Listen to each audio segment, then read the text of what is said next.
네, 오늘 하나님께서 우리에게 주신 말씀은 사무엘상 13장 11절하고 12절입니다.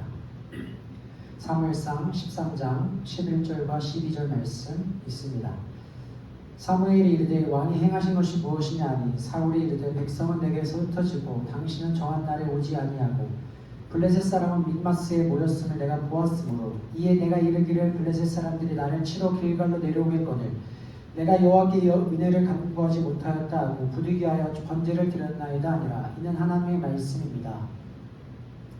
네, 오늘은 믿음으로 산다는 것이란 제목으로 하나님 말씀을 나누고자 합니다. 사무엘상 13장 1절에 보면 사울이 왕이 될 때 40세라 그가 이스라엘을 다스린 지 2년에 라면서 13장이 시작됩니다. 이 사울이 왕이 된 지 40세라라는 표현은 약간의 히브리어 이 말이 훼손된 것으로 추정됩니다. 왜냐하면 이 전승이 되어지는 이 부분을 직역하면 사울이 왕이 될 때 1살이었더라라는 표현이 됩니다.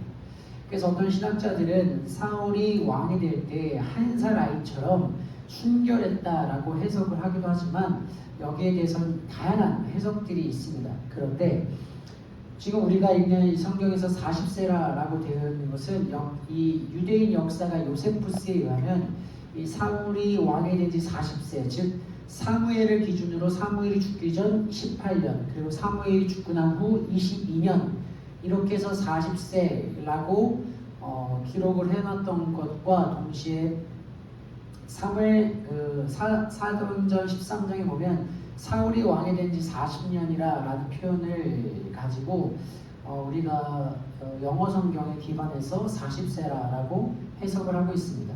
그런데 중요한 것은 사울이 왕이 된 지 40세가 됐든 50세가 됐든 중요한 게 아니라 사울이 왕이 된 지 2년째 되는 날에 있었던 일이 바로 중요한 포인트입니다.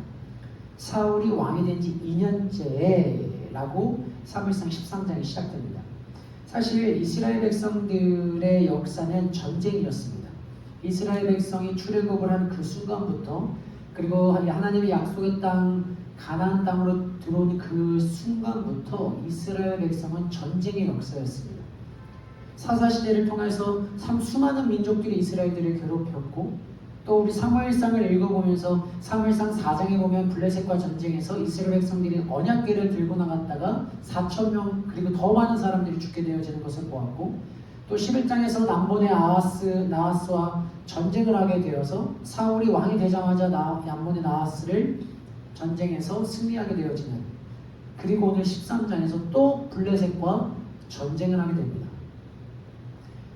이스라엘 역사는 계속 전쟁으로 이루어져 가고 있습니다. 그런데요, 이 이스라엘 백성들이 암몬의 나하스와 전쟁을 했을 때는 33만 명이 모였는데 오늘 블레셋 사람들이 자신들을 치러 왔을 때에는 33만 명의 11분의 1인 3,000명만 군인으로 징집이 됩니다.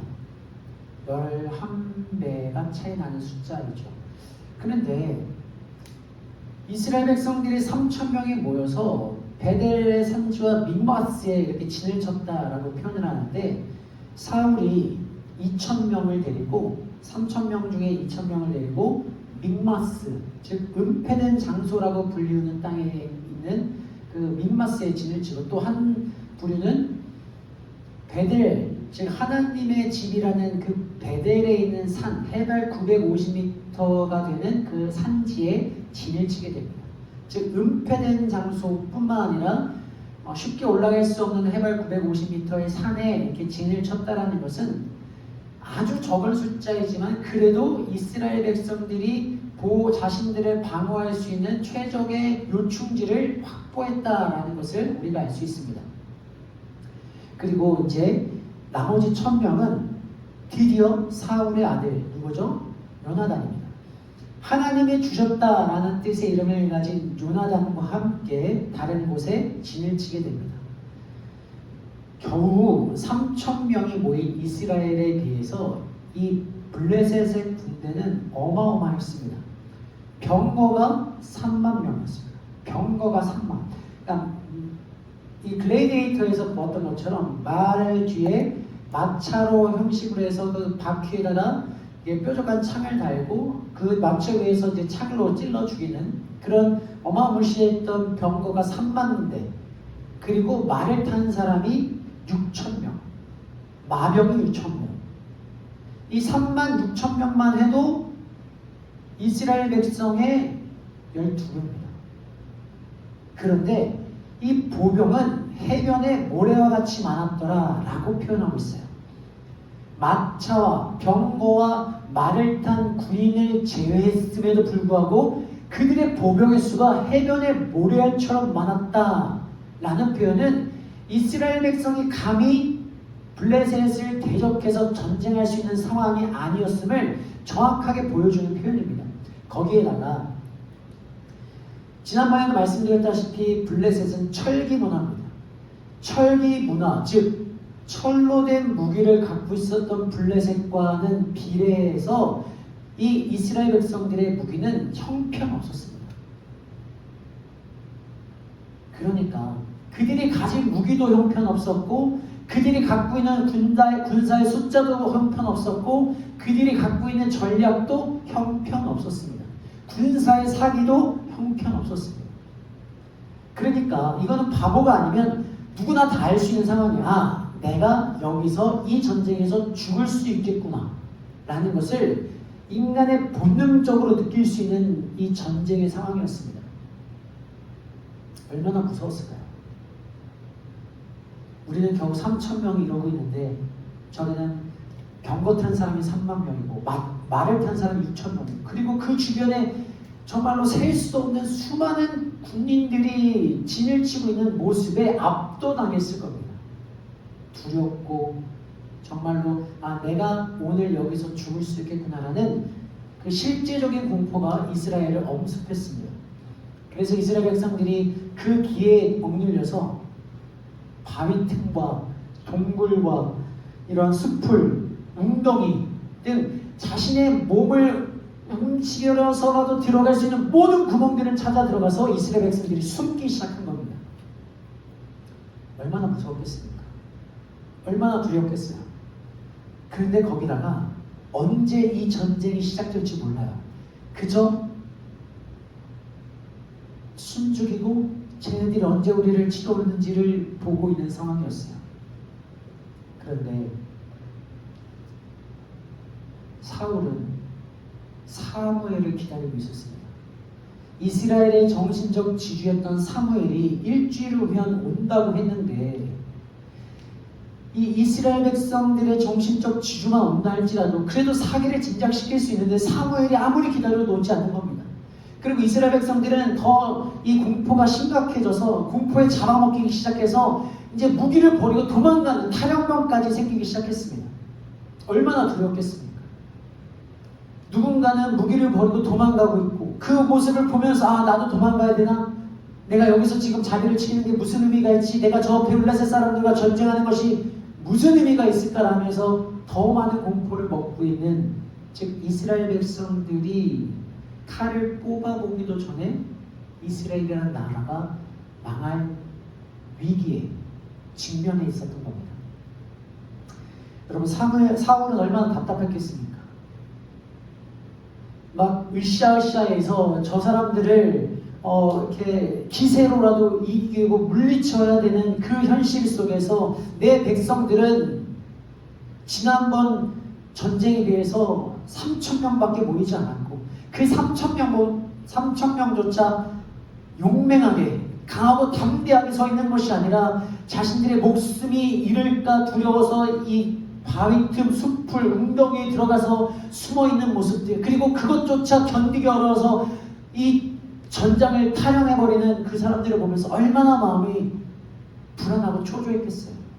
오기로 했던 사무엘은 오진 않고 이스라엘 백성들은 도망가기 시작했고 이것을 어떻게든 왕으로서 군통수권자로서 수습해서 이 전쟁을 나가야 되는데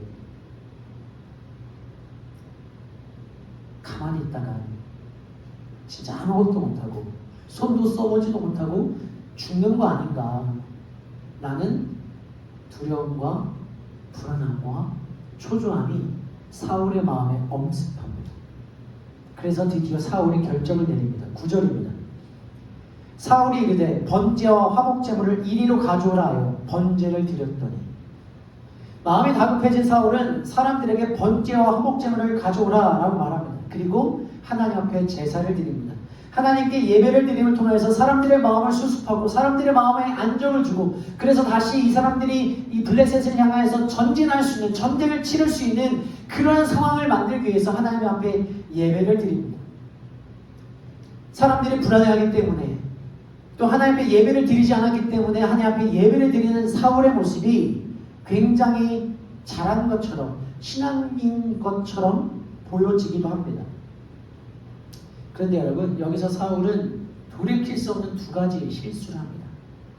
첫째는 사울이 드릴 수 없는 제사, 즉 제사장에게만 허락된 제사를 사울이 왕인 사울이 자기의 임의대로 하나님께 드렸다는 실수 하나. 두 번째는 하나님과의 약속, 즉 사무엘과의 약속을 기다리지 못하고 지키지 않았다는 실수 두 개. 이렇게 사울이 실수를 범해버립니다. 아마 사울은 이렇게 생각했을 거예요. 사무엘상 4장에서 이스라엘 백성들이 블레셋과의 전쟁에서 4,000명이 진멸당하고, 우리가 왜 지게 된 걸까? 그래, 하나님의 언약궤가 없었기 때문이야. 하나님의 언약궤를 가져가자 라고 했다가 이스라엘 백성들이 이 블레셋에게 엄청나게 큰 패배와 수모와 치욕을 겪었던 것처럼, 이스라엘 백성이 그랬던 것처럼 사울도 우리에게 언약궤가 필요했대 라고 그런 생각처럼 우리가 하나님을 예배하게 되면 우리가 승리할 거야 라고 생각했을 겁니다. 그런데 여러분, 참 인생이 타이밍인 게, 그렇게 기다렸는데도 불구하고 도착하지 않던 사울이 임의대로 하나님께 번제를 드리자마자 사무엘이 도착합니다. 그리고 그 번제를 드리고 있는 모습을 바라보고 사무엘이 사울에게 이렇게 말합니다. 11절 12절, 아까 우리가 읽었던 말씀입니다. 사무엘이 이르되 왕이 행하신 것이 무엇이냐 하니, 사울이 이르되 백성은 내게서 흩어지고 당신은 정한 날에 오지 아니하고 블레셋 사람은 믹마스에서 모였음을 내가 보았으므로, 이에 내가 이르기를 블레셋 사람들이 나를 치러 길갈로 내려오겠거늘 내가 여호와께 은혜를 간구하지 못하였다 하고 부득이하여 번제를 드렸나이다 하니. 사무엘이 딱 도착했는데 사울이 번제를 드리고 있는 것을 보고 너무 황당해서 내 눈을 믿을 수가 없어서 사울에게 막 달려서 말합니다. 아니 지금 무슨 일을 한 겁니까? 무슨 일을 저지른 겁니까? 라고 말하자 사울이 이 압도적인 블레셋 군대에 우리가 주눅들어서 내 백성이 두려워 떨고 숨고 심지어는 도망가기까지 했습니다. 그런데 약속했던 당신은 오지 않아서, 당신은 오지 않고 백성들은 도망가고, 그럼 우리가 이 상황을 어떻게 해결할 수 있을까? 그래서 어쩔 수 없이 우리가 블레셋과 전쟁을 해야 되니까 우리가 어쩔 수 없이 부득이하게 내가 번제를 드렸습니다 라고 항변합니다. 그랬더니 사무엘이 사울에게 이렇게 말해요. 13절 14절입니다. 사무엘이 사울에게 이르되 왕이 망령되이 행하였도다. 왕이 하나님 여호와께서 왕에게 내리신 명령을 지키지 아니하였도다. 그리하였더라면 여호와께서 이스라엘 위에 왕의 나라를 영원히 세우셨을 것이오늘 지금은 왕의 나라가 길지 못할 것이다. 여호와께서 왕이 명령하신 바를 왕이 지키지 아니하였으므로 여호와께서 그의 마음에 맞는 사람을 구하여 여호와께서 그를 그의 백성의 지도자로 삼으셨느니라 하고, 왕이 망령되이 행하셨다라는 이 표현은 정확하게 설명을 드리면 왕이 정신을 놓고 함부로 살이 분별하지 못하고 함부로 행동하였다라는 말이에요. 즉 정신이 나가서 정신 나간 짓을 한 것입니다 라고 포건을 한 겁니다. 근데 여러분 잘 생각해 보시면 사울의 입장에서는 억울하지 않겠어요? 당신이 안 왔잖아. 나는 기다렸는데 당신은 안 오고 우리 백성들은 두려워서 떨고 도망가고 전쟁에 이대로 있으면 지게 되는데 나라가 멸망하게 생겼는데 왜 나한테 그래? 이게 정신나간 짓이야? 정확한 행동 아니야? 왕으로서 해야 되는 최소한 행동을 한 거 아니야? 라고 억울할 수 있어요. 사실 사무엘이 이렇게 말하는 것은 왕은 제사를 드리면 안 되고 제사를 드리는 것은 제사장 역할인데 네가 나의 역할을 네가 빼앗았다. 나는 그 기분 나쁜 게 아니라 사울에 대한 안타까움입니다. 아니 너가 하나님의 말씀, 하나님의 약속을 기다리고 하나님 말씀을 지켰더라면 너의 나라가 이스라엘 위에 영원했을 텐데 네가 그것을 지키지 못하고 기다리지 못했기 때문에 너의 나라가 끝나버렸다. 네가 어떻게 이런 일을 할 수 있느냐. 나는 안타까운 마음에 사울에게 이렇게 말을 합니다. 여러분, 근데 사울의 마음이, 그의 행동이 이해되고 공감되지 않습니까? 백성은 떨어요. 두려워해요. 군인이라고 뽑아놓은 사람들은 겁에 질려서 숨습니다. 거기다가 그 자신의 두려움, 공포를 이기지 못하고 도망가기 시작해요. 그 도망가는 사람들로 인해서 나머지 있는 이 군인들조차 사리가 아예 툭 꺼져버립니다. 그럼 여기서 어떻게 전쟁을 할 수 있겠어요? 그랬는데 나는 기다렸어. 나는 사무엘 당신이 와서 우리를 위해서 예배를 드려주고 우리 백성들의 사기를 진작시켜주고 우리가 예배를 통해서 이 전쟁에 나갈 수 있도록 해줄 줄 알고 기다렸는데 당신이 안 왔어. 그래서 나도 어쩔 수가 없었어. 이 이스라엘 백성들을 내가 살리기 위해서, 이 나라를 지키기 위해서 내가 부득이하게 어쩔 수 없이 행했던 거야. 이 말이, 이 마음이 너무도 이해가 됩니다. 그런데 사울은 망령되이 행하였다. 너희 나라가 끝났다라고 사울을 다그칩니다. 그리고 자신의 집으로 돌아갑니다. 사무엘이 그렇게 험한 말을, 속상한 말을, 내 마음을 후벼 파는 말을 해놓고 돌아가서 사울은 이 전쟁을 수습하기 위해서 다시 백성을 불러 모았는데 남은 자가 600명이었습니다. 2,400명이 흩어지고 도망가고 사라지고 600명이 남았어요.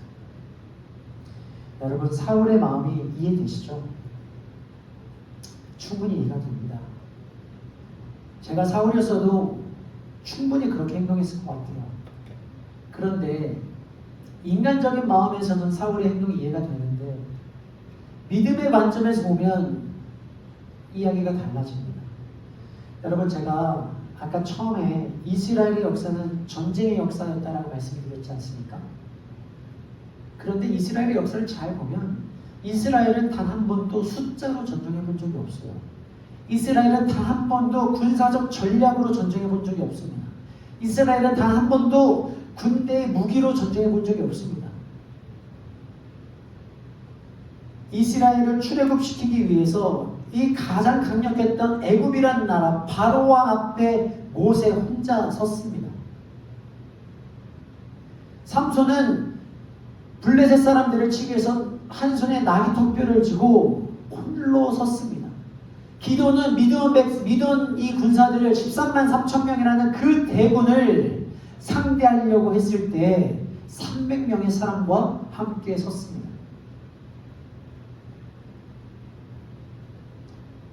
단 한 번도 이스라엘 백성이 다른 민족보다 숫자가 많았던 적도 없고 능력이 많았던 적도 없고 군사력이 좋았던 적도 없고 무기가 좋았던 적도 없습니다. 그런데 어떻게 되었죠? 다 이스라엘이 승리했습니다. 왜요?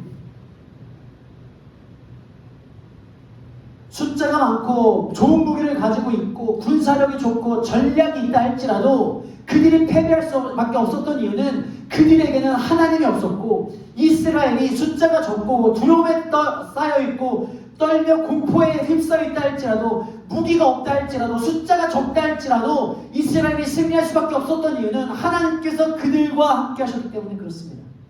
차이는 하나님이었어요. 그런데 사울은 지금 당장 떠나가는 사람들 그리고 지금 당장 나를 대적하고 있는 그 수많은 블레셋 백성들의 이 상황 가운데 눈에 시선이 빼앗겨 버렸습니다. 마음이 빼앗겨 버렸습니다. 그래서 하나님을 발견하지 못한 거예요. 하나님의 역사를 발견하지 못한 겁니다. 전쟁은 나이다라고 말씀하신 그 하나님의 말씀을 기억하지 못한 겁니다.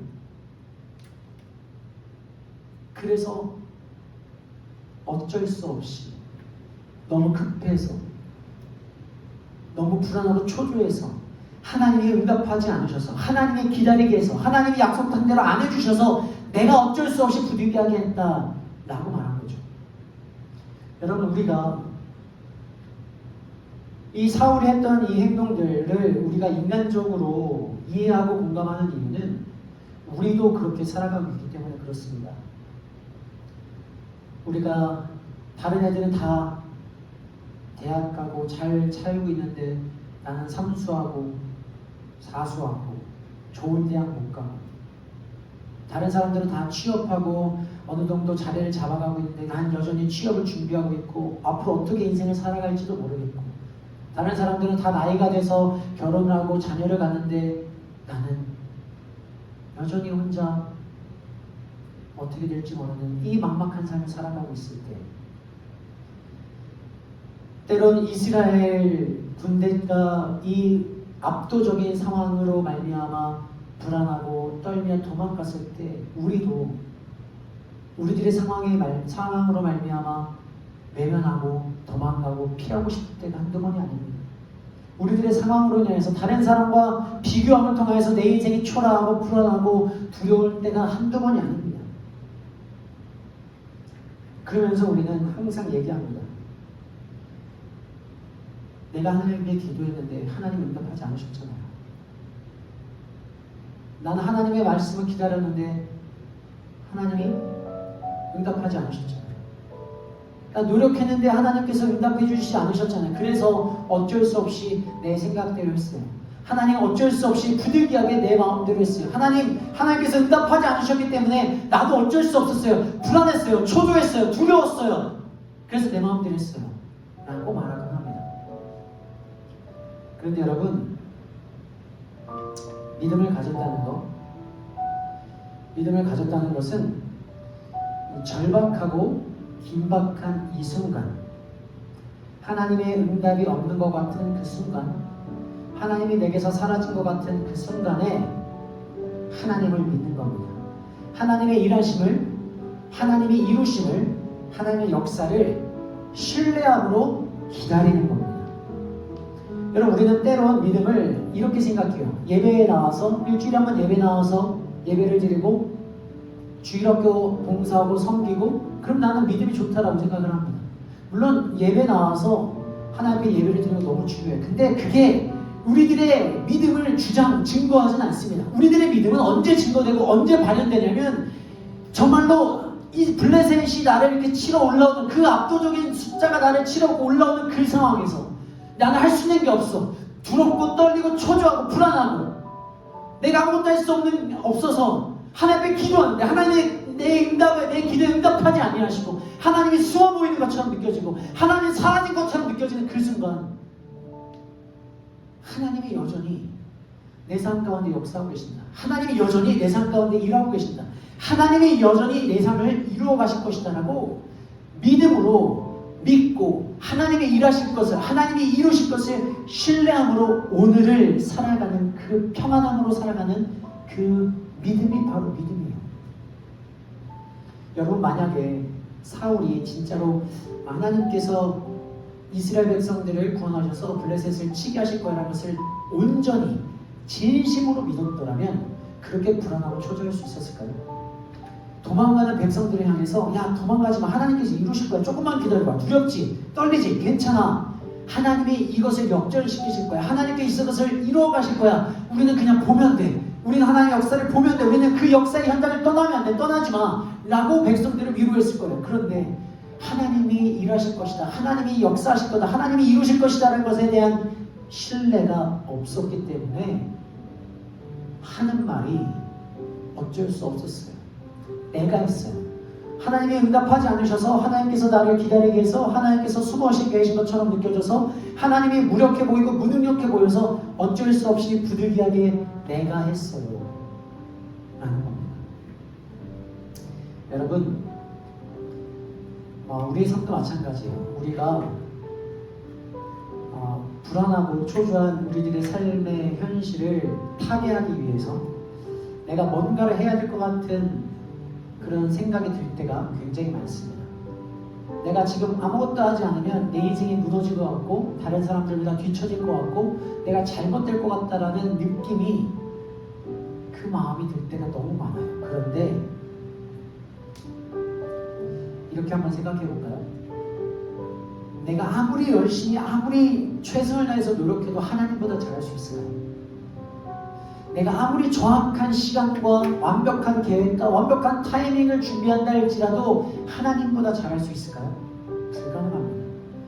아무리 내가 잘하고 아무리 나에게 능력이 많고 아무리 내가 돈이 많고 아무리 내가 가진 것이 많아서 재능이 풍부하다 할지라도 우리들의 인생은 언제나 실패와 실수를 투성입니다. 근데 하나님이 하시면 실수가 없으세요. 하나님이 내 인생을 이끌어 가시면 내가 아무리 잘하려고 해도 아무리 잘한 것보다 비교할 수 없을 정도로 하나님은 선한 것으로 우리의 삶을 인도하십니다. 그렇다면 여러분, 우리가 해야 되는 게 뭐냐면, 믿음으로 산다는 게 뭐냐면 하나님의 일하심을, 하나님의 응답을 기다리는 겁니다. 불안할 수 있습니다. 초조할 수 있습니다. 긴박하고 절박한 순간, 이 순간을 놓치면 인생이 무너질 것 같은 그런 불안감 있습니다. 충분합니다. 내 생각보다 느릴 수 있고요. 내 생각과 다를 수 있습니다. 내가 생각했던 방향과 다를 수 있습니다. 그런데 내 생각과 다르고 내 방향과 다르고 내 시간과 다르다 할지라도 하나님께서 이루시는 삶은 내가 생각하고 내가 준비하고 내가 계획했던 삶과 비교할 수 없을 정도로 선하고 아름답습니다. 그래서 믿음으로 산다는 것은 철저하게 내 삶의 방향성을, 내 삶의 시간을, 내 삶의 과정을 하나님 앞에 맡기는 겁니다. 그리고 불안해하지 않고 초조해하지 않고 비교하지 않고 오늘 나에게 주어진 삶을 살아가는 게 믿음으로 사는 겁니다. 언제까지? 하나님이 일하실 때까지. 언제까지? 하나님이 이루실 때까지. 언제까지? 하나님께서 역사하실 때까지.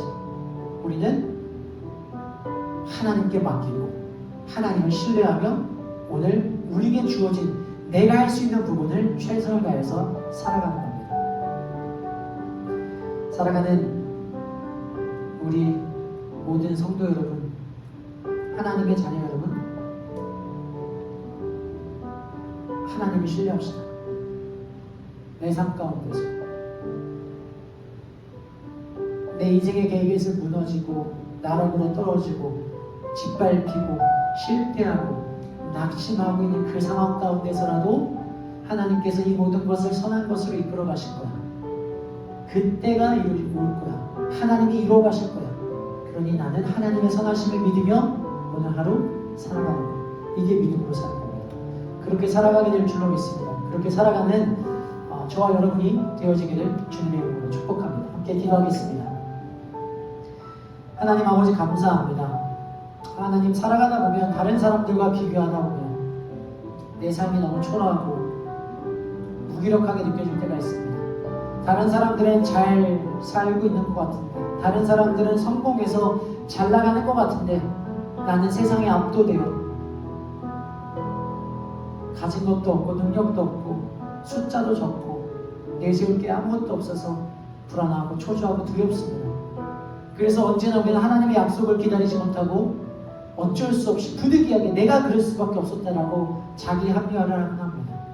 하나님, 그러나 이제 하나님이 내 삶 가운데 선한 일을 시작하셨기에 그리스도 예수의 날까지 이루실 줄을 우리가 확신한다라는 그 말씀에 근거하여 하나님이 내 삶을 이끌어 가시고 하나님이 내 삶을 이루어 가실 것을 신뢰하는, 온전히 신뢰하는, 진심으로 신뢰하는 믿음을 갖게 하여 주옵소서. 그러므로 말미암아 내 눈에 보기 어떠하든지 내 삶이 어떠하든지 내 성경이 어떠하든지 하나님을 바라보며 평안한 삶을, 감사한 삶을 살아가게 하여 주옵소서.